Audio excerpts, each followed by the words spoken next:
ವೀಕ್ಷಕರೇ, ಅದು 1920 ಜನವರಿ 16ನೇ ತಾರೀಕು. ಸ್ಥಳ ತಮಿಳುನಾಡಿನ ಕೊಯಂಬತ್ತೂರು. ಇಲ್ಲಿಯ ಪಾಪಂಪಟ್ಟಿ ಎಂಬ ಏರಿಯಾ ಆಗ ಒಂದು ಸಣ್ಣ ಹಳ್ಳಿಯಾಗಿತ್ತು. ಆಗ ಅದು ಒಂದು ವಿಶಾಲವಾದಂಥ ನಿರ್ಜನ ಪ್ರದೇಶ ಆಗಿತ್ತು. ಇಲ್ಲೆಲ್ಲ ದಟ್ಟವಾದಂಥ ಅರಣ್ಯ ಪ್ರದೇಶ ವಿಸ್ತಾರವಾಗಿ ಹರಡಿಕೊಂಡಿತ್ತು. ಈ ಊರಿನ ಸುತ್ತಮುತ್ತಲಿನ ಜನರು ಹಾಗೂ ಸ್ಥಳೀಯರೆಲ್ಲರೂ ಕೂಡ ಅಲ್ಲಿಗೆ ತಮ್ಮ ಕುರಿ ಮೇಕೆಗಳನ್ನ ಮೇಯಿಸೋದಕ್ಕೆ ಬರ್ತಿದ್ರು. ಅದೇ ರೀತಿ ಒಬ್ಬ ಹುಡುಗ ಅವತ್ತು ಕುರಿ ಕಾಯುವಂತ ಸಲುವಾಗಿ ತನ್ನ ಕುರಿ ಮತ್ತು ಮೇಕೆಗಳನ್ನ ಮೇಯಿಸೋದಕ್ಕೆ ಬಂದಿದ್ದ. ಆದ್ರೆ ಅಲ್ಲಿ ಆತ ಕಂಡಂತ ಒಂದು ದೃಶ್ಯದಿಂದ ಆತನ ಕೈ ಕಾಲುಗಳು ನಡುಗ್ತಾ ಇದ್ವು. ಅವನ ಮೈ ಪೂರ್ತಿ ಬೆವ್ದು ಹೋಗಿತ್ತು. ಯಾಕೆಂದ್ರೆ ಅಲ್ಲಿ ಅವನು ಕಂಡಂತ ಆ ದೃಶ್ಯ ಇದೆಯಲ್ಲ, ಅಂತ ಒಂದು ದೃಶ್ಯವನ್ನು ಅವನು ಅವನ ಜೀವಮಾನದಲ್ಲಿ ಯಾವತ್ತೂ ಕೂಡ ನೋಡಿರ್ಲಿಲ್ಲ. ಅಲ್ಲಿ ಅವನ ಮುಂದೆ ಇದ್ದದ್ದು ಒಂದು ಸುಟ್ಟು ಹೋದ ಕಾರು. ಆ ಒಂದು ಕಾರು ಸುಟ್ಟು ಕರ್ಕಲಾಗಿತ್ತು ಹಾಗೂ ಅದರೊಳಗೆ ಯಾರದೋ ಒಂದು ದೇಹ ಕೂಡ ಸುಟ್ಟು ಹೋಗಿದ್ದನ್ನ ಈತ ನೋಡಿದ್ದ. ಇದು ನೋಡಿದವನೇ ಅಲ್ಲಿಂದ ಭಯಭೀತನಾಗಿ ಓಡ್ ಹೋಗ್ತಾನೆ. ವೀಕ್ಷಕರೇ, ಈ ಒಂದು ಘಟನೆ ಆಗ ಬರೀ ಕೊಯಂಬತ್ತೂರು ಮಾತ್ರ ಅಲ್ಲದೆ ಇಡೀ ಮದ್ರಾಸ್ ನಗರವನ್ನೇ ಆ ಒಂದು ಕಾಲಕ್ಕೆ ತಲ್ಲಣಗೊಳಿಸಿತ್ತು. ಇನ್ನು ಈ ಒಂದು ಕೇಸಿಗೆ ಸಂಬಂಧಪಟ್ಟಂತೆ ಸೋಲೂರು ಸುಬ್ಬರಾವ್ ಎಂಬ ಹೆಸರು ಆಗ ತಮಿಳುನಾಡಿನಾದ್ಯಂತ ಸಖತ್ ಸದ್ದನ ಮಾಡಿತ್ತು. ಅದು ಎಷ್ಟರ ಮಟ್ಟಿಗೆ ಸದ್ದನ ಮಾಡಿತ್ತು ಅಂದ್ರೆ ಆ ಒಂದು ಹೆಸರನ್ನ ಆಗ ಕೇಳಿದವರು ಯಾರು ಕೂಡ ಇಲ್ಲ ಎನ್ನುವಷ್ಟರ ಮಟ್ಟಿಗೆ ಅದು ಪ್ರಸಿದ್ಧಿಗೆ ಬಂದಿತ್ತು. ಈ ಒಂದು ಘಟನೆ ಆದಂತ ರೀತಿ, ಇದರಲ್ಲಿ ಭಾಗಿಯಾದಂತ ಪ್ರಭಾವಿ ವ್ಯಕ್ತಿಗಳು ಇದೆಲ್ಲ ಸೇರಿ ಈ ಒಂದು ಕೇಸನ್ನ ಒಂದು ಸೆನ್ಸೇಷನಲ್ ಆಗಿ ಮಾರ್ಪಡಿಸಿದ್ವು. ವೀಕ್ಷಕರೇ, ಆ ಕಾಲದಲ್ಲಿ 1 ಗ್ರಾಂ ಚಿನ್ನಕ್ಕೆ ಸುಮಾರು 21 ರೂಪಾಯಿ. ಆದ್ರೆ ಈ ಒಂದು ಕೇಸಿನ ಮುಖ್ಯ ವ್ಯಕ್ತಿಯಾಗಿದ್ದಂತ ಸೋಲೂರು ಸುಬ್ಬರಾವ್ ಕೇಸ್ ನಡೆಸೋದಕ್ಕೆ ಆಗಿನ ಒಬ್ಬ ವಕೀಲರಿಗೆ ದಿನಕ್ಕೆ ಸುಮಾರು 6,500 ರೂಪಾಯಿ ಫೀಸನ್ನ ಕೊಡ್ತಾ ಇದ್ರು. ಬಹುಶಃ ಇವತ್ತಿಗೂ ಒಬ್ಬ ಸಾಮಾನ್ಯ ಕ್ರಿಮಿನಲ್ ಲಾಯರ್ ಒಂದು ದಿನಕ್ಕೆ ಇಷ್ಟು ಫೀಸನ್ನ ತಗೊಳ್ಳೋದಿಲ್ಲ. ಆದ್ರೆ ಅವತ್ತಿನ ಕಾಲಕ್ಕೆ ಒಂದು ದಿನಕ್ಕೆ 6,500 ರೂಪಾಯಿ ಫೀಸನ್ನ ಕೊಡ್ತಾ ಇದ್ರು ಅಂದ್ರೆ ಈ ಒಂದು ಕೇಸ್ ಇನ್ಯಾವ ಲೆವೆಲ್ಗೆ ಸುದ್ದಿಯಾಗಿತ್ತು ಅಂತ ನೀವೇನೆ ಊಹೆ ಮಾಡಿ. ಹಾಗಾದ್ರೆ ಇಲ್ಲಿ ನಿಜಕ್ಕೂ ನಡೆದದ್ದೇನು? ಈ ಒಂದು ಕೇಸಿನ ಅಸಲಿ ಹಿನ್ನೆಲೆ ಏನು? ಈ ಒಂದು ಕೇಸಲ್ಲಿ ಭಾಗಿಯಾಗಿದ್ದಂತ ಆ ಸುಬ್ರಾವ್ ಯಾರು? ಆ ಒಂದು ಕಾರು ಯಾರದ್ದು? ಅದನ್ನ ಯಾಕೆ ಸುಟ್ಟು ಹಾಕಿದ್ರು? ಅಲ್ಲಿ ಕರಕಲಾದಂತ ಆ ಶವ ಯಾರದ್ದು ಎಂಬ ಮುಂತಾದ ರೋಚಕ ಸಂಗತಿಗಳನ್ನ ಇವತ್ತಿನ ಈ ಒಂದು ವಿಡಿಯೋದಲ್ಲಿ ಈ ಮುಂದೆ ತಿಳಿತಾ ಹೋಗೋಣ ಬನ್ನಿ ವೀಕ್ಷಕರೇ. ಆಗ ಕೊಯಂಬತ್ತೂರು ಜಿಲ್ಲೆಯಲ್ಲಿ ಮೊಟ್ಟ ಮೊದಲ ಸಲ ದಿವಾನರ್ ಎಂಬ ಪಟ್ಟವನ್ನ ಪಡೆದವರು ಈ ಸುಬ್ರಾವ್ರವರ ತಾತ ಲಕ್ಷ್ಮೀ ನರಸಿಂಹ ಅಯ್ಯರ್. ಬ್ರಿಟಿಷ್ ಕಾಲದಲ್ಲಿ ಇಂಥ ಒಂದು ಹೆಸರು ಹಾಗೂ ಆ ಒಂದು ಗೌರವವನ್ನು ಪಡಿಬೇಕು ಅಂದ್ರೆ ಅದು ಸಾಮಾನ್ಯ ಮಾತಲ್ಲ. ಇವರ ಪರಿವಾರ ಮೂಲತಃ ನಮ್ಮ ಕರ್ನಾಟಕದಿಂದ ಕೊಯಂಬತ್ತೂರ್ಗೆ ವಲಸೆ ಬಂದಿತ್ತು. ಇಲ್ಲಿ ಅವರಿಗೆ ಆ ಕಾಲಕ್ಕೆ ಸುಮಾರು 600 ಎಕರೆಗಿಂತಲೂ ಹೆಚ್ಚಿನ ಭೂಮಿ ಇತ್ತು. ಅದಷ್ಟಲ್ಲೇ ಕೊಯಂಬತ್ತೂರ್ನ ರೇಸ್ ಕೋರ್ಸ್ ಬಳಿ ಇವ್ರಿಗೆ ಒಂದು ದೊಡ್ಡ ಬಂಗಲೆ ಕೂಡ ಇತ್ತು. ಇಷ್ಟೆಲ್ಲ ಆಸ್ತಿ ಪಾಸ್ತಿ ಜೊತೆ ಅದೇ ರಸ್ತೆಯ ಇನ್ನೊಂದು ಬದಿಯಲ್ಲಿ ಸುಮಾರು 7 ಎಕರೆ ಜಾಗ, ಒಂದು ಜಿಂಕೆಯ ವನ, ಮತ್ತೆ ಸ್ವಲ್ಪ ಭಾಗದ ಅಭಯಾರಣ್ಯ ಹಾಗೂ ಇತರ ಉದ್ಯಾನವನ ಇವೆಲ್ಲವೂ ಕೂಡ ಅವ್ರ ಹೆಸರಲ್ಲೇ ಆಗ ಇದ್ವು. ಇಂಥ ಒಂದು ಸಮೃದ್ಧ ಮತ್ತು ಪ್ರಭಾವಿ ಪರಿವಾರದಲ್ಲಿ ಜನಿಸಿದವರೇ ಈ ಸುಬ್ಬರಾವ್. ಇಂಥ ಆಗರ್ಭ ಶ್ರೀಮಂತ ಕುಟುಂಬದಲ್ಲಿ ಜನಿಸಿದಂತ ಇವರು ತಮ್ಮ ತಾತನ ಹಾಗೆ ಇರದೆ ಸಾಕಷ್ಟು ಅಶಿಸ್ತಿನ ಜೀವನವನ್ನ ರೂಢಿಸಿಕೊಂಡಿದ್ರು. ಅವ್ರಿಗೆ ಮದ್ಯದ ಚಟ ಹಾಗೂ ಸ್ತ್ರೀ ಸಹವಾಸ, ಕೆಟ್ಟ ಚಟಗಳು ಇವೆಲ್ಲ ಇದ್ವು. ಹೀಗಿದ್ದಾಗ ಒಂದ್ಸಲ ಅವ್ರ ಗಮನ ಅದೇ ಊರಿನ ಗುರುಸ್ವಾಮಿ ಪಿಳ್ಳೈ ಎಂಬುವರ ಮಗಳ ಮೇಲೆ ಹೋಗುತ್ತೆ. ಆಕೆ ಹೆಸರು ಕೃಪಾಬಾಯಿ. ಆಕೆನ ಹೇಗಾದ್ರೂ ಮಾಡಿ ಒಲಿಸ್ಕೊಳ್ಳೇಬೇಕು ಎಂಬ ಪ್ರಯತ್ನ ಇಲ್ಲಿ ಸಫಲ ಆಗ್ಲಿಲ್ಲ. ಆಕೆಗೆ ಇವ್ರ ಮೇಲೆ ಯಾವುದೇ ಆಕರ್ಷಣೆ ಆಗಲಿ ಗಮನ ಆಗಲಿ ಇರಲಿಲ್ಲ. ಈ ಗುರುಸ್ವಾಮಿ ಪಿಳ್ಳೈ ಆ ಕಾಲದ ಕೊಯಂಬತ್ತೂರ್ನ ಒಬ್ಬ ಪ್ರಮುಖ ಫೋಟೋಗ್ರಾಫರ್ ಆಗಿದ್ರು. ಅವ್ರಿಗೂ ಕೂಡ ಈ ಕೊಯಂಬತ್ತೂರ್ನ ಸುತ್ತಮುತ್ತ ಒಳ್ಳೆ ಹೆಸರಿತ್ತು. ಈ ಗುರುಸ್ವಾಮಿ ಹೆಸರನಲ್ಲಿ ಕೇಳದೇ ಇರೋರು ಯಾರೂ ಕೂಡ ಇರಲಿಲ್ಲ. ಹೀಗಿರುವಾಗ ಸುಬ್ಬರಾವ್ ತಮ್ಮ ಮಗಳ ಮೇಲೆ ಕಣ್ಣು ಹಾಕ್ತಂತ ಸಂಗತಿ ಅವ್ರಿಗೆ ಗೊತ್ತಾಗುತ್ತೆ. ಈ ಒಂದು ಸುದ್ದಿ ತಮ್ಮ ಕಿವಿಗೆ ಬಿದ್ದಾಗ್ಲೂ ಈ ಸುಬ್ಬರಾವ್ ಬಗ್ಗೆ ಮೊದಲೇ ಗೊತ್ತಿದ್ದಂತ ಅವರು ತಮ್ಮ ಮಗಳ ಬದುಕು ಕೂಡ ಬೀದಿಗೆ ಬರಬಾರ್ದು ಅಂತ ಆಲೋಚನೆ ಮಾಡದಂತ ಅವರು ನೇರ ಸುಬ್ಬರಾವ್ ಬಳಿ ಹೋಗಿ ನಿಮ್ಗೆ ಇಷ್ಟ ಇದ್ದಲ್ಲಿ ನನ್ನ ಮಗಳನ್ನ ಮದುವೆಯಾಗಿ ಅಂತ ಕೇಳ್ಕೊಳ್ತಾರೆ. ಈ ಒಂದು ಮಾತಿಗೆ ಸುಬ್ಬರಾವ್ ಅತ್ಯಂತ ತಾತ್ಸಾರದಿಂದ, ಏನು ಜೀವನ ಪೂರ್ತಿ ಅವಳನ್ನ ನೋಡ್ಕೋಬೇಕಾ? ಅದೆಲ್ಲ ಸಾಧ್ಯ ಇಲ್ಲ. ಬೇಕಾದ್ರೆ ಒಂದು ದಿನದ ಮಟ್ಟಿಗೆ ಅವಳನ್ನ ನನ್ ಬಳಿಗೆ ಕಳಿಸ್ಕೊಡಿ ಅಂತ ಕೇಳಿದ್ದ. ಈ ಒಂದು ಮಾತಿಗೆ ಕೋಪ ಮಾಡ್ಕೊಂಡಂತ ಗುರುಸ್ವಾಮಿ ಅದಕ್ ಬೇಕಾದ್ರೆ ಬೇರೆ ಯಾರನ್ನಾದ್ರೂ ನೋಡ್ಕೊಳ್ಳಿ ಅಂತ ಹೇಳಿ ಅಲ್ಲಿಂದ ಹೊರಟು ಹೋಗ್ತಾರೆ. ಇಂಥ ಬೇಜವಾಬ್ದಾರಿ ಹಾಗೂ ವ್ಯಭಿಚಾರಿ ಮನಸ್ಥಿತಿಯ ವ್ಯಕ್ತಿ ತನ್ನ ಮಗಳಿಗೆ ಬೇಡವೇ ಬೇಡ ಅಂತ ಅವರು ಮನೆಗೆ ಬಂದ ತಕ್ಷಣ ಮಗಳಿಗೆ ಉತ್ತಮವಾದಂತ ಸಂಬಂಧವನ್ನ ಹುಡುಕೋದಿಕ್ಕೆ ಶುರು ಮಾಡ್ತಾರೆ. ಅದರಂತೆಯೇ ಒಂದು ಸಂಬಂಧವನ್ನ ಹುಡುಕ್ತಾರೆ ಹಾಗೂ ಮದುವೆ ಕೂಡ ನಿಶ್ಚಯ ಆಗುತ್ತೆ. ಇನ್ನೇನು ಕೆಲವೇ ದಿನಗಳಲ್ಲಿ ಮದುವೆ ಕೂಡ ನಡೆಯಲಿತ್ತು. 1920 ಜನವರಿ 13ನೇ ತಾರೀಕಿನ ಪೊಂಗಲ್ ಹಬ್ಬದ ದಿನ ಮದುವೆ ನಿಶ್ಚಯ ಆಗಿತ್ತು. ಅವತ್ತು ಆಗಷ್ಟೇ ಬೆಳಕರ್ದಿತ್ತು. ಆ ನಸುಕಿನ ಸಮಯದಲ್ಲಿ ಅವತ್ ಬೆಳಿಗ್ಗೆ ಈ ಗುರುಸ್ವಾಮಿಯವರ ಮನೆ ಬಾಗ್ಲನ್ನ ಯಾರೋ ಬಡಿದ ರೀತಿ ಆಗುತ್ತೆ. ಯಾರು ಅಂತ ಕದವನ್ನ ತೆಗೆದು ನೋಡಿದಾಗ ಎದುರುಗಡೆ 2 ವ್ಯಕ್ತಿಗಳು ನಿಂತಿದ್ರು. ಅವರು, ಸರ್, ಇಲ್ಲೇ ಪಕ್ಕದ ಪಾಪಂಪಟ್ಟಿಯಲ್ಲಿ ಎಲೆಕ್ಷನ್ ನಡೀತಾ ಇದೆ, ನೀವು ಒಂದಷ್ಟು ಫೋಟೋಗಳನ್ನ ತೆಗೆದುಕೊಡ್ಬೇಕು, ನಮ್ ಜೊತೆ ಬನ್ನಿ ಅಂತ ಅವರನ್ನ ಕೇಳ್ಕೊಳ್ತಾರೆ. ನೀವು ಹಣದ ಬಗ್ಗೆ ಯೋಚನೆ ಮಾಡಬೇಡಿ, ನಿಮ್ಗೆ ಕೈ ತುಂಬಾ ಹಣ ಕೊಡೋದಕ್ಕೆ ನಾವು ಸಿದ್ಧ, ಆದ್ರೆ ಈ ಒಂದು ಕೆಲಸಕ್ಕೆ ನೀವೇ ಸರಿಯಾದ ವ್ಯಕ್ತಿ ಅಂತ ನಮ್ಮ ಭಾವನೆ ಅಂತ ಹೇಳಿ ಗುರುಸ್ವಾಮಿ ಅವರನ್ನ ಕರೆದಿದ್ರು. ಈ ಒಂದು ಮಾತಿಗೆ ಗುರುಸ್ವಾಮಿ ಹಾಗೂ ಅವರ ಪರಿವಾರ ಕೂಡ ಒಪ್ತಾರೆ ಹಾಗೂ ಅವರನ್ನ ಕರೆದುಕೊಂಡು ಹೋಗೋದಿಕ್ಕೆ ಆ ಕಾಲದಲ್ಲಿ ತುಂಬಾ ಜನಪ್ರಿಯವಾಗಿದ್ದಂತ ಕುದುರೆ ಗಾಡಿ ಒಂದಲ್ಲಿಗೆ ಬರುತ್ತೆ. ಆ ಒಂದು ಗಾಡಿ ಬಂದ ತಕ್ಷಣ ತಮ್ಮ ಮನೆಯವರಿಗೆಲ್ಲ ನಾನು ಕೆಲಸಕ್ಕೆ ಹೊರಗಡೆ ಹೋಗಿ ಬರ್ತೀನಿ ಅಂತ ಹೇಳಿ ಅವ್ರ ಜೊತೆ ಗುರುಸ್ವಾಮಿ ಹೊರಟು ಹೋಗ್ತಾರೆ. ಆದರೆ ಮಾರನೇ ದಿನ ಜನವರಿ 14ನೇ ತಾರೀಕು ಕೂಡ ಅವ್ರ ಮನೆಗೆ ಬರಲಿಲ್ಲ. ನಿನ್ನೆ ಈ ಗುರುಸ್ವಾಮಿ ಅವರನ್ನ ಕರ್ಕೊಂಡು ಹೋಗೋದಕ್ಕೆ ಬಂದಿದ್ದಂತ ಅವ್ರು ಯಾರು ಕೂಡ ಇವ್ರಿಗೆ ಪರಿಚಯ ಇರಲಿಲ್ಲ. ನಿನ್ನೆ ಅವರನ್ನ ಕರ್ಕೊಂಡು ಹೋದವರೆಲ್ಲ ಯಾರೋ ಹೊಸಬ್ರಾಗಿದ್ರು. ಹಾಗಾಗಿ ಈಗ ಮನೆಯವರಿಗೆಲ್ಲ ಸ್ವಲ್ಪ ಗಾಬರಿ ಶುರುವಾಗುತ್ತೆ. ಇನ್ನು ತಡ ಮಾಡಬಾರ್ದು ಅಂತ ಅವರು ಜನವರಿ 15ನೇ ತಾರೀಕು ಆ ಬಗ್ಗೆ ಹತ್ತಿರದ ಒಂದು ಸ್ಟೇಷನ್ಗೆ ಹೋಗಿ ಒಂದು ದೂರನ್ನ ಕೊಡ್ತಾರೆ. ಇಲ್ಲಿ ದೂರನ್ನ ಕೊಟ್ಟಂತ ವ್ಯಕ್ತಿ ಗುರುಸ್ವಾಮಿಯವರ ಮಗನಾದಂತ ಸೆಬಾಸ್ಟಿಯನ್. ಈ ದೂರನ್ನ ಪರಿಗಣಿಸಿದಂತ ಪೊಲೀಸರು ಕೂಡ ಈ ಬಗ್ಗೆ ತನಿಖೆ ಮಾಡೋದಕ್ಕೆ ಶುರು ಮಾಡ್ತಾರೆ. ಅವರು ತನಿಖೆಯನ್ನ ಮಾಡ್ತಿರುವಾಗಲೇ ನಾವು ಈ ಒಂದು ವಿಡಿಯೋದ ಶುರುನಲ್ಲಿ ಹೇಳಿದಂತ ಈ ಒಂದು ವಿಷಯಗಳು ನಡೆಯೋದು. ಅಂದ್ರೆ ಜನವರಿ 16ನೇ ತಾರೀಕು ಅಲ್ಲೊಬ್ಬ ಕುರಿ ಮೇಯಿಸುವಂತ ಹುಡುಗ ಆ ಕಾಡಿನ ನಡುವೆ ಸುಟ್ಟು ಹೋದಂತ ಒಂದು ಕಾರು ಹಾಗೂ ಅದರಲ್ಲಿ ಸುಟ್ಟು ಕರಕಲಾಗಿದ್ದಂತ ಶವ ನೋಡಿ ಹೆದರಿ ಈ ಒಂದು ವಿಷಯವನ್ನ ಜನರಿಗೆ ತಿಳಿಸಿದ್ದು. ಈ ಒಂದು ವಿಷಯ ಗೊತ್ತಾದಂತ ಜನರು ಕೂಡ ಆ ಸ್ಥಳಕ್ಕೆ ಬಂದು ಅಲ್ಲೇನಾಗಿರ್ಬಹುದು ಅಂತ ನೋಡ್ತಾರೆ. ಒಳಗೆ ಇದ್ದಂತ ವ್ಯಕ್ತಿಯ ಗುರುತು ಅವ್ರಿಗೆ ಸಿಗೋದಿಲ್ಲ. ಈ ವ್ಯಕ್ತಿ ಯಾರಿರಬಹುದು ಅಂತ ಪೊಲೀಸರು ಕೂಡ ತಲೆಗೆಡಿಸ್ಕೊಳ್ತಾರೆ. ಇಂಥ ಒಂದು ಸಮಯದಲ್ಲಿ ಇದೇ ಕೊಯಂಬತ್ತೂರಿಗೆ ಸೇರಿದಂತ ಶಾಂತ ಪಿಳ್ಳೈ ಎಂಬ ವ್ಯಕ್ತಿ ಈ ಒಂದು ಕೇಸ್ನೊಳಕ್ಕೆ ಬರ್ತಾರೆ. ತುಂಬಾ ಆಸಕ್ತಿಕರವಾಗಿದ್ದಂತ ಈ ವ್ಯಕ್ತಿ ಈ ಕೇಸನ್ನ ಮುಂದಿನ ಹಂತಕ್ಕೆ ತಗೊಂಡು ಹೋಗೋದಿಕ್ಕೆ ತುಂಬಾ ಸಹಾಯ ಮಾಡ್ತಾರೆ ಕೂಡ. ಶರ್ಲಾಕ್ ಹೋಮ್ಸ್ ನಲ್ಲಿ ಬರುವಂತ ಡಿಟೆಕ್ಟಿವ್ ತರ ಈ ಕೇಸಿನ ಒಳಹೊಕ್ಕು ನೋಡುವಂತ ಇವರು ಅಲ್ಲಿದ್ದಂತ ಕ್ರೈಮ್ ಸೀನ್ ದಾಖಲು ಮಾಡಿಕೊಂಡು ಪ್ರತಿಯೊಂದನ್ನು ಕೂಡ ತುಂಬಾ ಸೂಕ್ಷ್ಮವಾಗಿ ಪರಿಶೀಲನೆ ಮಾಡ್ತಾರೆ. ಇದಾಗಿ ಮುಂದಿನ 10 ದಿನಗಳ ನಂತರ ಕೊಯಂಬತ್ತೂರಿನ ಡಿಎಸ್ಪಿ ಅವರಿಗೆ ಈ ಬಗ್ಗೆ ಒಂದು ಸುದೀರ್ಘ ಪತ್ರವನ್ನ ಬರೆದು ಕಳುಹಿಸ್ತಾರೆ. ಅದರಲ್ಲಿ ಅವರು ಈ ಒಂದು ಕಾರಲ್ಲಿ ಸುಟ್ಟು ಹೋದಂತ ವ್ಯಕ್ತಿ ಬೇರೆ ಯಾರೂ ಅಲ್ಲ, ಅವರು ಗುರುಸ್ವಾಮಿ ಪಿಳ್ಳೈ ಅಂತ ತಿಳಿಸಿದ್ರು. ಇದಾದ ನಂತರ ಪೊಲೀಸರು ತನಿಖೆಯನ್ನ ಚುರುಕು ಮಾಡ್ತಾರೆ. ಈ ಒಂದು ಘಟನೆಯಲ್ಲಿ ಆ ಶವ ಗುರುತೇ ಸಿಗದಷ್ಟು ಸುಟ್ಟು ಹೋಗಿದ್ರು ಕೂಡ ಆ ವ್ಯಕ್ತಿ ಧರಿಸಿದಂತ ಧೋತಿಯ ಒಂದು ಭಾಗ ಮಾತ್ರ ಸುಟ್ಟಿರ್ಲಿಲ್ಲ. ಹಾಗೆಲ್ಲ ಇಂಥ ವಸ್ತುಗಳ ಮೇಲೆ ಪ್ರತ್ಯೇಕ ಗುರುತುಗಳು ಇರ್ತಿದ್ವು. ಅದನ್ನ ಪರಿಗಣಿಸಿ ಈ ಪಟ್ಟೆ ಯಾರ್ದಿರಬಹುದು ಅಂತ ಎಲ್ಲರೂ ಕೂಡ ಕೇಳ್ತಾ ಬಂದಾಗ ಗುರುಸ್ವಾಮಿ ಅವರ ಪರಿವಾರದವರು ಇದು ಅವರದ್ದೇ ಅಂತ ದೃಢೀಕರಿಸ್ತಾರೆ. ಇದರಿಂದಾಗಿ ಗುರುಸ್ವಾಮಿ ಅವರ ಪತ್ನಿ ಮತ್ತು ಮಕ್ಕಳಿಗೆ ತುಂಬಾ ನೋವುಂಟಾಗಿತ್ತು. ಅವರು ತಮ್ಮ ಮನೆ ಯಜಮಾನನಿಗೆ ಒದಗದಂತ ಈ ದುರಂತ ಸಾವಿನ ಬಗ್ಗೆ ಕಣ್ಣೀರನ್ನ ಹಾಕ್ತಾರೆ. ಈ ಒಂದು ಕೆಲಸವನ್ನ ಯಾರು ಮಾಡಿರ್ಬೋದು ಅನ್ನೋದು ನಿಮ್ಮ ಅನಿಸಿಕೆ ಅಂತ ಪೊಲೀಸರು ಅವರ ಪರಿವಾರದವ್ರನ್ನ ಕೇಳಿದ್ರು. ಆಗ ಅವರೆಲ್ಲ ಹೇಳಿದ್ದು ಒಂದೇ ಹೆಸರು, ಅದೇ ಸುಬ್ರಾವ್ ಹೆಸರು. ಇದನ್ನ ಮುಖ್ಯ ಹೇಳಿಕೆಯಾಗಿ ಪಡೆದಂತ ಪೊಲೀಸರು ಮೊಹಮ್ಮದ್ ಗೌಸ್ ಹಾಗೂ ಪೊನ್ನುಸ್ವಾಮಿ ಎಂಬ ಇಬ್ರು ಅವರ ಆಳುಗಳನ್ನ ಅರೆಸ್ಟ್ ಮಾಡ್ತಾರೆ. ಇವರು ಸುಬ್ರಾವ್ ಕೊಡ್ತಾ ಇದ್ದಂತ ಹಣಕ್ಕೆ ಸಣ್ಣ ಪುಟ್ಟ ಕೆಲಸವನ್ನ ಮಾಡ್ಕೊಂಡಿದ್ದಂತ ಆಳುಗಳು.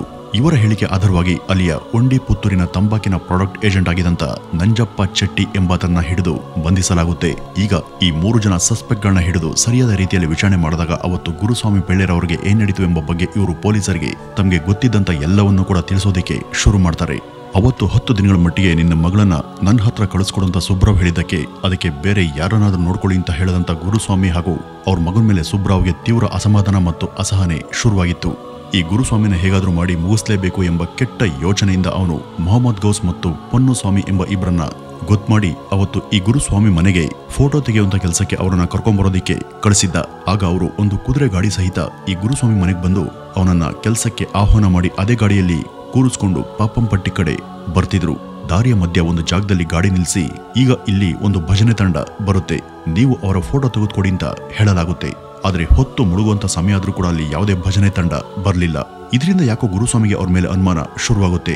ನೋಡಿ, ಈಗಾಗಲೇ ಕತ್ಲಾಗಿದೆ, ನಾನು ಈ ಒಂದು ಸಮಯದಲ್ಲಿ ಸಾಮಾನ್ಯವಾಗಿ ಯಾವುದೇ ಫೋಟೋವನ್ನ ತೆಗೆಯೋದಿಲ್ಲ, ಸಮಯ ಜಾರ್ತಾ ಇದೆ, ನನ್ನನ್ನ ದಯವಿಟ್ಟು ನಮ್ಮ ಮನೆಗೆ ಬಿಟ್ಬಿಡಿ ಅಂತ ಕೇಳ್ಕೊಂಡಿದ್ರು. ಆಗ ಅವರನ್ನ ಕುದುರೆ ಗಾಡಿಯಲ್ಲಿ ಕೂರಿಸಿ ಮನೆಗೆ ಕಳಿಸ್ಕೊಡ್ಲಾಗುತ್ತೆ. ನಂತರ ಆ ಆಳುಗಳು ಅಲ್ಲಿಂದ ತಂಪಾಡಿಗೆ ತಾವು ಹೊರಟು ಹೋಗ್ತಾರೆ. ಈಗ ಈ ಗುರುಸ್ವಾಮಿ ಆ ಗಾಡಿಯಲ್ಲಿ ತಾವೊಬ್ಬರೇ ಮನೆ ಕಡೆ ಹೋಗ್ತಿದ್ರು. ಕೊಯಂಬತ್ತೂರು ಸಿಟಿಗೆ ಇನ್ನೂ ಕೂಡ 5-6 ಮೈಲಿ ಇತ್ತು. ಆಗ ಸಡನ್ ಆಗಿ ಎಲ್ಲಿಂದಲೋ ಒಂದು ಕಾರ್ ತಟ್ಟನೆ ಬಂದು ನಿಲ್ಲುತ್ತೆ. ಆ ಒಂದು ಕಾರಿಂದ ಇಳಿದಂತ ಕೆಲವರು ಗುರುಸ್ವಾಮಿಗೆ ಬೆದರಿಕೆ ಹಾಕಿ ಆ ಒಂದು ಕಾರಲ್ಲಿ ಕೂತ್ಕೊಳ್ಳುವಂತೆ ಆದೇಶವನ್ನ ಮಾಡ್ತಾರೆ. ಹಾಗೂ ಆ ಒಂದು ಕಾರನ್ನ ಓಡಿಸ್ತಾ ಇದ್ದದ್ದು ಇದೇ ಸುಬ್ರಾವ್. ನಂತರ ಕಾರ್ ನಿಲ್ಲಿಸಿ ಅದರಿಂದ ಗುರುಸ್ವಾಮಿಯನ್ನ ಬಲವಂತದಿಂದ ಕೆಳಗಿಳಿಸಿ ಕೋಪದಿಂದ ಕಾರನ್ನ ಅವ್ರ ಮೇಲೆ ಹತ್ತಿಸ್ತಾರೆ. ಬಹಳ ಸಲ ಕಾರನ್ನ ಅವರ ದೇಹದ ಮೇಲೆ ಹತ್ತಿಸಿ ತಮ್ಮ ಕೋಪವನ್ನ ತೀರಿಸ್ಕೊಂಡ್ರು. ನಿನ್ನ ಮಗಳನ್ನ ನನ್ನ ಹತ್ರ ಕಳಿಸುವಂತ ಕೇಳಿದ್ದಕ್ಕೆ ಬೇರೆ ಯಾರನ್ನಾದ್ರೂ ನೋಡ್ಕೊಂತ ನನ್ನ ಮುಖಕ್ಕೆ ಹೊಡೆದ ಹಾಗೇನೆ ಹೇಳಿ ಹೋಗ್ತೀಯಾ ಅಂತ ಕೂಗ್ತಾ ಕಾರನ್ನ ಅವ್ರ ದೇಹದ ಮೇಲೆಲ್ಲ ಸಾಕಷ್ಟು ಸಲ ಚಲಾಯಿಸಿದ್ರು. ಆ ಕಾರು 3-4 ಸಲ ಅವರ ದೇಹದ ಮೇಲೆ ಓಡಾಡಿದ ತಕ್ಷಣನೇ ಗುರುಸ್ವಾಮಿ ಅವರ ಜೀವ ಹಾರು ಹೋಗುತ್ತೆ. ಈಗ ಆ ಶವನ ಏನ್ ಮಾಡೋದು ಅಂತ ತಕ್ಷಣಕ್ಕೆ ಅವ್ರಿಗೆ ಗೊತ್ತಾಗ್ಲಿಲ್ಲ. ಆಗ ತಕ್ಷಣ ದೇಹವನ್ನ ಕಾರ್ನ ಒಳಗಿಟ್ಟು ಅದನ್ನ ಬೆಂಕಿ ಹಚ್ಚೋದಕ್ಕೆ ಅವರು ನಿರ್ಧಾರ ಮಾಡ್ತಾರೆ. ಇಷ್ಟಕ್ಕೂ ಆ ಒಂದು ಕಾರ್ ಅವರದ್ದಲ್ಲ, ತಮ್ಗೆ ಪರಿಚಯ ಇದ್ದಂತ ರತ್ನ ಅಯ್ಯರ್ ಎನ್ನುವರ ಬಳಿ ಅದನ್ನ ಬಾಡಿಗೆಗೆ ತಂದಿದ್ರು. ಇಲ್ಲಿ ಈ ಗುರುಸ್ವಾಮಿನ ಸುಬ್ರಾವೆ ಸುಟ್ಟು ಹಾಕಿ ಕೊಲೆ ಮಾಡಿದ್ದರ ಬಗ್ಗೆ ಸಾಕಷ್ಟು ಸಾಕ್ಷಿಗಳು ಇರೋದ್ರಿಂದ ತಕ್ಷಣ ಅವರನ್ನ ಈ ಒಂದು ಆಪಾದನೆಯಲ್ಲಿ ಬಂಧಿಸಲಾಗುತ್ತೆ. ಇದಾದ ನಂತರ ಈ ಒಂದು ಕೇಸನ್ನ ಕೊಯಂಬತ್ತೂರಿನ ಸೆಷನ್ ಕೋರ್ಟ್ಗೆ ತರಲಾಯಿತು. ಈಗ ಪೊಲೀಸರಿಗೆ ಸೆರೆ ಸಿಕ್ಕಿದಂತ ಮೊಹಮ್ಮದ್ ಗೌಸ್, ಪೊನ್ನುಸ್ವಾಮಿ, ನಂಜಪ್ಪ ಚೆಟ್ಟಿ ಹಾಗೂ ಸುಬ್ರಾವ್ ಇದಿಷ್ಟು ಜನಕ್ಕೆ ಅಪಹರಣ, ಕೊಲೆ ಯತ್ನ ಮತ್ತು ಬೆದರಿಕೆ ಹಾಗೂ ಕೊಲೆ ಇದಿಷ್ಟು ಸೆಕ್ಷನ್ಗಳ ಮೇಲೆ ಕೇಸನ್ನ ದಾಖಲಿಸಿಕೊಂಡ್ರು. ಇದರ ಕೋರ್ಟ್ ವಿಚಾರಣೆ ನಡೆಯುವಾಗ ರಾಮಸ್ವಾಮಿ ಎಂಬ ಇನ್ನೊಬ್ಬ ವ್ಯಕ್ತಿಯನ್ನು ಕೂಡ ಅರೆಸ್ಟ್ ಮಾಡಲಾಗುತ್ತೆ. ಅವನು ಕೂಡ ವಿಚಾರಣೆ ವೇಳೆ ಬಹುಬೇಗ ಅಪ್ರೂವಲ್ ಆಗಿದ್ದ. ಈಗ ಈ ಸುಬ್ಬರಾವ್ ತಾವು ತುಂಬಾ ಶ್ರೀಮಂತ ಆಗಿದ್ರಿಂದ ಈ ಒಂದು ಕೇಸಲ್ಲಿ ತಮ್ಮ ಪರ ವಾದ ಮಾಡೋದಕ್ಕೆ ಆ ಕಾಲದಲ್ಲಿ ತೀವ್ರ ಹೆಸರು ಮಾಡದಂತ ಕ್ರಿಮಿನಲ್ ಲಾಯರ್ ಆಗಿದ್ದಂತ ಸಿ.ವಿ. ವೆಂಕಟರಾಮನ್ ಅಯ್ಯಂಗಾರ್ ಎಂಬುವರನ್ನ ನೇಮಕ ಮಾಡ್ಕೊಳ್ತಾನೆ. ಇವ್ರ ಜೊತೆ ಇನ್ನೊಬ್ಬ ದೊಡ್ಡ ಲಾಯರ್ ಆಗಿದ್ದಂತ ಗೋಪಾಲ್ಚಾರ್ ಎಂಬುವರು ಕೂಡ ಚೆನ್ನೈನಿಂದ ಬಂದಿದ್ರು. ಇವರು ಇಂಥ ಸಾಕಷ್ಟು ಕೇಸ್ಗಳನ್ನ ಚೆನ್ನೈನಲ್ಲಿ ವಾದ ಮಾಡಿ ಗೆದ್ದಿದ್ರು. ಇವರ ವಾದ ಮಾಡದಂತ ಯಾವುದೇ ಕೇಸ್ ಅದುವರೆಗೂ ಸೋತಿರ್ಲಿಲ್ಲ. ಇನ್ನು ಅವತ್ತಿನ ಬ್ರಿಟಿಷ್ ಸರ್ಕಾರ ಈ ಗುರುಸ್ವಾಮಿ ಪರ ಲಾಯರ್ ಆಗಿ ಇ.ಆರ್. ಆಸ್ಪೆನ್ ಹಾಗೂ ಇವರಿಗೆ ಸಹಾಯಕರಾಗಿ ವಿ.ಎಲ್. ಯತಿರಾಜ್ ಎಂಬುವರನ್ನ ಕೋರ್ಟ್ಗೆ ಹಾಜರುಪಡಿಸುತ್ತೆ. ಈ ಆಸ್ಪೆನ್ ಕೂಡ ತುಂಬಾ ಬ್ರಿಲಿಯಂಟ್ ಲಾಯರ್ ಆಗಿದ್ರು. ಇವರು ಆ ಕೇಸಲ್ಲಿ ಸಿಕ್ಕಿದಂತ ಗುರುಸ್ವಾಮಿ ಅವರ ಶವ ಮತ್ತು ಅವ್ರ ಮೇಲಿದ್ದಂತ ಗುರುತುಗಳನ್ನ ಕೋರ್ಟ್ಗೆ ತೋರಿಸಿ ಈ ಶವ ನಿಶ್ಚಿತವಾಗಿ ಗುರುಸ್ವಾಮಿ ಅವರದ್ದೇ ಅಂತ ವಾದ ಮಾಡ್ತಾರೆ. ಹಾಗೂ ಇಲ್ಲಿ ತಪ್ಪಿತಸ್ಥ ಆ ಸುಬ್ರಾವ್ ಅನ್ನೋದು ಅವರ ವಾದ ಆಗಿತ್ತು. ಕೋರ್ಟ್ನಲ್ಲಿ ಈ ಒಂದು ವಿಚಾರಣೆ ನಡೆಯುವಾಗಲೇ ಲಾಯರ್ ಆಸ್ಪೆನ್ ಅವರಿಗೆ ಹುಷಾರಿಲ್ಲದ ಕಾರಣ ಇದನ್ನ ಮುಂದುವರಿಸೋದಕ್ಕೆ ಅವರ ಸಹಾಯಕರಾಗಿದ್ದಂತ ಯತಿರಾಜ್ ಅವರನ್ನ ಮುಂದೆ ತರಲಾಯಿತು. ಇವರು ವಕೀಲಿಕೆಯನ್ನ ಶುರು ಮಾಡಿ 7 ವರ್ಷಗಳು ಆಗಿತ್ತು. ಈಗ ಈ ಮಹತ್ತರವಾದಂತ ಕೇಸಿನ ಸಂಪೂರ್ಣ ಜವಾಬ್ದಾರಿಯನ್ನ ಹೊತ್ಕೊಂಡಿದ್ರು. ತನ್ನ ಶಕ್ತಿ ಸಾಮರ್ಥ್ಯವನ್ನು ರೂಪಿಸೋದಕ್ಕೆ ಇದೇ ತಕ್ಕ ಸಮಯ ಅಂತ ಅವರು ಇದನ್ನ ಸವಾಲಾಗಿ ತಗೊಂಡು ಈ ಒಂದು ಕೇಸನ್ನ ಸ್ಟಡಿ ಮಾಡಿ ಇಲ್ಲಿ ಕೊಲೆ ಮಾಡದಂತ ಹಂತಕರು ಖಂಡಿತವಾಗಿ ಸುಬ್ರಾವೇನೆ. ಇವ್ರ ಬಳಿ 5-6 ಕಾರ್ಗಳಿದ್ರು ಕೂಡ ಈ ಒಂದು ಕೆಲಸಕ್ಕೆ ಅವರು ತಮ್ಮ ಯಾವುದೇ ಕಾರನ್ನ ಬಳಸ್ಕೊಂಡಿಲ್ಲ. ಈ ಒಂದು ಕೆಲಸಕ್ಕೆ ಇವರು ತನಗೆ ಗೊತ್ತಿದ್ದವರಿಂದ ಒಂದು ಕಾರನ್ನ ಬಾಡಿಗೆ ತಗೊಂಡು ಹೋಗಿದ್ದಾರೆ. ಇದರಿಂದನೇ ಇಲ್ಲಿ ಇವ್ರಿಗೆ ಇದ್ದಂತ ಕೊಲೆ ಉದ್ದೇಶ ಎಂತದ್ದು ಅಂತ ನಾವು ಅಂದಾಜಿಸಬಹುದು ಅಂತ ಈ ರೀತಿ ವಾದ ಮಾಡದಂತ ಯತಿರಾಜ್ ಅದಕ್ಕೆ ಬೇಕಾದಂತ ಪೂರಕ ದಾಖಲೆಗಳನ್ನ ಸಾಕ್ಷಿಗಳನ್ನ ಕೋರ್ಟ್ ಮುಂದೆ ಹಾಜರುಪಡಿಸ್ತಾರೆ.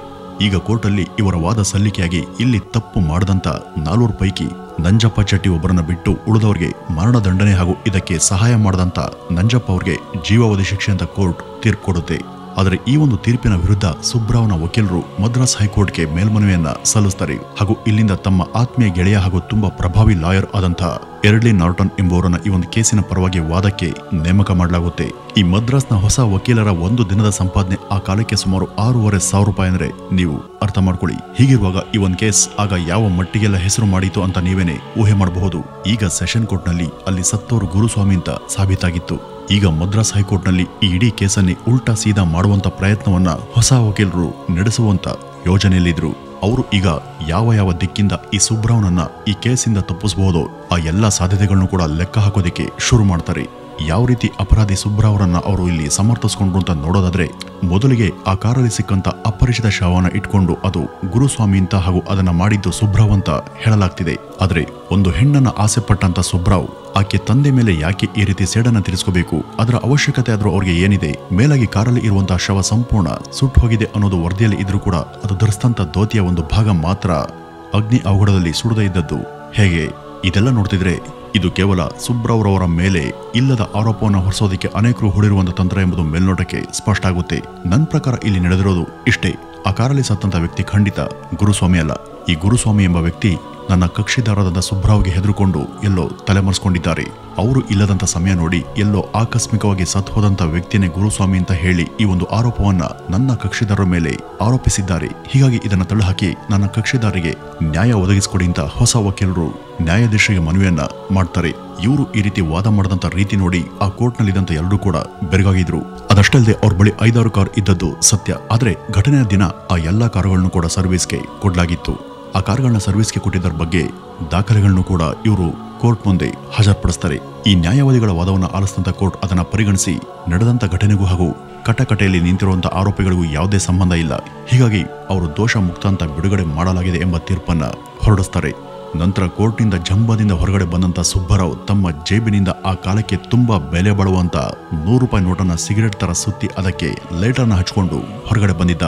ನ್ಯಾಯಾಲಯ ನೊಂದೋರ್ಗೆ ನ್ಯಾಯ ಕೊಡುತ್ತೆ ಅಂತ ನಾವು ನಂಬ್ತೀವಿ. ಆದ್ರೆ ಈ ಒಂದು ಕೇಸಲ್ಲಿ ತಪ್ಪು ಮಾಡಿದವ್ರಿಗೆ ಯಾವುದೇ ಶಿಕ್ಷೆ ಆಗ್ಲಿಲ್ಲ. ಅವರು ತಮ್ಮಲ್ಲಿದ್ದಂತ ಹಣದ ಪ್ರಭಾವದಿಂದ ಸುಲಭವಾಗಿ ತಪ್ಪಿಸ್ಕೊಂಡಿದ್ರು. ಇದಾದ ನಂತರ ಸುಬ್ರಾವ್ ಅತ್ಯಂತ ಐಷಾರಾಮಿ ಜೀವನವನ್ನ ಸಾಗಿಸ್ತಾನೆ. ಆತ ತಮ್ಮ ಕಾರ್ಗಳಲ್ಲಿ ಟಾಂಗಗಳಲ್ಲಿ ಆರಾಮಾಗಿನೇ ಓಡಾಡಿಕೊಂಡು ತಮ್ಮ ಹಳೆಯ ಚಾಳಿಗಳನ್ನ ಮುಂದುವರಿಸಿಕೊಂಡು ಹೋಗ್ತಿದ್ದ. ಆದ್ರೆ ಮನುಷ್ಯ ಮಾಡದಂತ ಕೋರ್ಟ್ನಲ್ಲಿ ನ್ಯಾಯ ಸಿಗದೆ ಹೋದ್ರೂ ಕೂಡ ಆ ದೇವರ ಕೋರ್ಟಲ್ಲಿ ಪ್ರತಿಯೊಬ್ಬ ತಪ್ಪಿತಸ್ಥನಿಗೂ ಸರಿಯಾದ ಶಿಕ್ಷೆ ಇದ್ದೇ ಇರುತ್ತೆ. ಸುಬ್ಬರಾವ್ ತಾನು ಮಾಡದಂತ ಅನ್ಯಾಯಕ್ಕೆ ಬೆಲೆ ಕಟ್ಟುವಂತ ಕಾಲ ಹತ್ರ ಆಗಿತ್ತು. ಅಲ್ಲಿದ್ದಂತ ಯಾವುದೋ ಒಂದು ಜಾಗಕ್ಕೆ ಈತ ಕಣ್ಣು ಹಾಕಿದ್ದ. ಆ ಜಾಗದ ಒಡೆಯರಿಗೂ ಮತ್ತು ಇವ್ರಿಗೂ ಆ ಜಮೀನಿನ ವಿಷಯವಾಗಿ ವ್ಯಾಜ್ಯ ಶುರುವಾಗುತ್ತೆ. ಇದನ್ನೇ ಮನಸ್ಸಲ್ಲಿ ಇಟ್ಕೊಂಡಂತ ಆ ಜಮೀನವರು ಒಂದಿನ ಈ ಸುಬ್ಬರಾವ್ನನ್ನ ಕೊಂದು ಹಾಕುವಂತ ಬಗ್ಗೆ ಯೋಚನೆಯನ್ನ ಮಾಡ್ತಾರೆ. ಅವತ್ತು ತಮ್ಮ ತೋಟದ ಮನೆಯಲ್ಲಿ ಈ ಸುಬ್ಬರಾವ್ ರೆಸ್ಟ್ ಮಾಡ್ತಿದ್ದ. ಇವನು ಇದ್ದಂತ ಜಾಗಕ್ಕೆ ಪ್ಲಾನ್ ಮಾಡ್ಕೊಂಡು ಬಂದಂತ ಅವರು ಅಲ್ಲಿ ಕಾವಲಿಗೆ ಇದ್ದಂತ ನಾಯಿಗಳಿಗೆ ಮತ್ತು ಬರುವಂತ ಬಿಸ್ಕೆಟ್ ಅನ್ನ ಹಾಕಿ ಅವುಗಳನ್ನ ಮಲಗಿಸ್ತಾರೆ. ಹಾಗೂ ತೋಟದ ಮನೆಯಲ್ಲಿ ಮದ್ಯವನ್ನ ಸೇವಿಸಿ ನಶೆಯಲ್ಲಿ ಮೈಮರೆತು ಮಲಗಿದಂತ ಈ ಸುಬ್ರಾವ್ನನ್ನ ಅವರೆಲ್ಲರೂ ಸೇರಿ ಕೊಂದು ಹಾಕ್ತಾರೆ. ಹಣ, ಅಂತಸ್ತು ಇವುಗಳ ಮದದಿಂದ ಆಡಬಾರ್ದ ಆಟಗಳನ್ನ ಆಡದಂತ ಸುಬ್ರಾವ್ ಅವತ್ತು ತನ್ನ 26ನೇ ವಯಸ್ಸಿಗೆ ತನ್ನ ಜೀವನವನ್ನ ಈ ರೀತಿ ಕೊನೆಗೊಳಿಸಿಕೊಂಡಿದ್ದ. ಒಬ್ಬ ಅಮಾಯಕ ವ್ಯಕ್ತಿಯನ್ನ ತನ್ನ ಸ್ವಾರ್ಥಕ್ಕಾಗಿ ಕೊಲೆ ಮಾಡಿ ಹಣದ ಪ್ರಭಾವದಿಂದ ಶಿಕ್ಷೆಯಿಂದನೂ ಕೂಡ ಬಚಾವಾಗಿ 100 ರೂಪಾಯಿ ನೋಟನ್ನ ಸಿಗರೆಟ್ ತರ ಸುಟ್ಟು ದುರಹಂಕಾರದಿಂದ ಹೊರಬಂದಿದಂತ ಈ ಸುಬ್ರಾವ್ಗೆ ಆ ದೇವರೇ ಈ ಮೂಲಕ ಸರಿಯಾದ ಶಿಕ್ಷೆಯನ್ನ ಕೊಟ್ಟಿದ್ದ. ವೀಕ್ಷಕರೇ, ಬ್ರಿಟಿಷರ ಕಾಲದಲ್ಲಿ ಈ ಒಂದು ಕೇಸ್ ತಮಿಳುನಾಡಿನಾದ್ಯಂತ ತೀವ್ರ ಸಂಚಲನ ಸೃಷ್ಟಿ ಮಾಡಿತ್ತು. ಹಣ, ಅಂತಸ್ತು, ಆಸ್ತಿ, ಹೆಸರು, ಜನಬಲ ಇವುಗಳ ದರ್ಪದಿಂದ ಯಾರು ಎಷ್ಟೇ ಮೇಲಕ್ಕೆ ಹೋದ್ರೂ ಕೂಡ ಕರ್ಮ ಅನ್ನೋದು ಅವರನ್ನ ತಟ್ಟದೆ ಬಿಡೋದಿಲ್ಲ. ಕರ್ಮ ಬೆನ್ನಿ ಹಿಂದೆ ಬಿದ್ದಾಗ ನಿಮ್ ಬಳಿ ಇರುವಂತಹ ಹಣ, ಅಂತಸ್ತು ಇದ್ಯಾವುದೂ ಕೂಡ ನೆರವಾಗೋದಿಲ್ಲ ಅನ್ನೋದಕ್ಕೆ ಕೊಯಂಬತ್ತೂರಲ್ಲಿ ಆದಂತ ಈ ಒಂದು ಐ ಪ್ರೊಫೈಲ್ ಪ್ರಕರಣನೇ ಅತ್ಯುತ್ತಮ ಸಾಕ್ಷಿ ಅಂತ ಹೇಳಬಹುದು. ವೀಕ್ಷಕರೇ, ಇದಿಷ್ಟು ಇವತ್ತಿನ ಈ ಒಂದು ವಿಡಿಯೋದ ಮಾಹಿತಿ. ಇನ್ನು ಈ ಘಟನೆ ಬಗ್ಗೆ ನಿಮ್ಮ ಅನಿಸಿಕೆಯನ್ನು ತಿಳಿಸಿ ಅಂತ ಹೇಳ್ತಾ ಮತ್ತೆ ಮುಂದಿನ ವಿಡಿಯೋದಲ್ಲಿ ಒಂದು ಆಸಕ್ತಿಕರವಾದಂಥ ಕೇಸ್ ಬಗ್ಗೆ ಮತ್ತೆ ಮುಂದಿನ ವಿಡಿಯೋದಲ್ಲಿ ಭೇಟಿಯಾಗೋಣ. ಅಲ್ಲಿವರೆಗೂ ನಮಸ್ಕಾರ.